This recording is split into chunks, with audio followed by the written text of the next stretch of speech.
Assalamualaikum warahmatullahi wabarakatuh.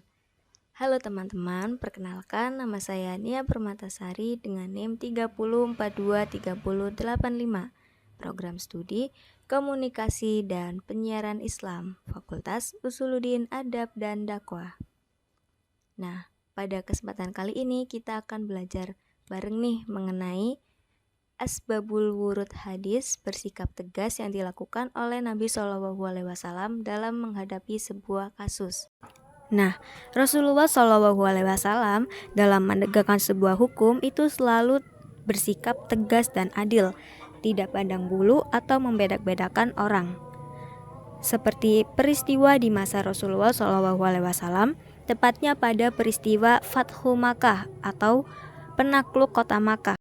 Dari Aisyah radhiyallahu anha, beliau menceritakan, anna Quraisan ahammahum sa'nul mar'atil mahsumiyati lati saraqat faqalu man yukallimu fiha Rasulullah sallallahu alaihi wasallam faqalu faman yajtari'u alaihin illa usamatu hibu Rasulullah sallallahu alaihi wasallam fakallamahu Usamatu faqala Rasulullah sallallahu alaihi wasallam atas fa'ufi haddin min hududillah thumma qoma fahtatoba faqala ayyuhan nas innama ahlakal ladina qablakum annahum kanu ida saraka fihi misarifu tarakuhu wa ida saraka fihi middaifu aqamu alaihil hadda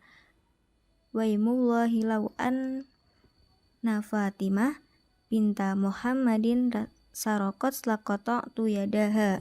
Jadi ada seorang wanita yang telah mencuri dan dia berasal dari keluarga terhormat dan disegani dari Bani Maksum. Karena perbuatannya, ia pun harus dihukum sesuai dengan aturan yang diterapkan saat itu, yaitu dengan dipotong tangannya. Karena wanita itu telah mencuri. Akan tetapi, kaum dan keluarga wanita itu merasa keberatan. Karena itu, mereka melakukan berbagai upaya untuk memaafkan wanita itu dan membatalkan hukuman potongan tangan. Lalu mereka akhirnya menemui Usamah bin Zain yang merupakan seorang sahabat yang sangat dekat dan dicintai oleh Rasulullah SAW. Mereka menemui Usamah dan meminta Usamah untuk menghadap Rasulullah dan menyampaikan maksud mereka.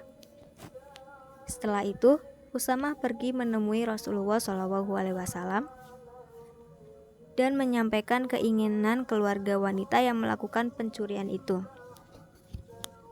Setelah mendengarkan permintaan itu, Rasulullah pun terlihat marah, lalu berkata, apakah kau meminta keringanan atas hukum yang ditetapkan Allah?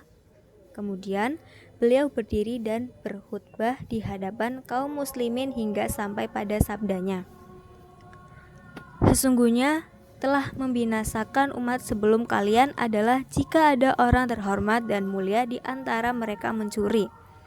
Mereka tidak menghukumnya, sebaliknya jika orang rendahan yang mencuri, mereka tegakkan hukum terhadapnya. Demi Allah, bahkan seandainya Fatimah putri Muhammad mencuri, niscaya aku sendiri yang akan memotong tangannya. Nah, dari hadis tersebut menggambarkan betapa tegasnya Rasulullah SAW dalam perihal hukum. Beliau tidak ada tebang pilih dalam penetapan hukum syariat karena pemberlakuan hukum di dunia akan menghapus hukuman di akhirat nanti.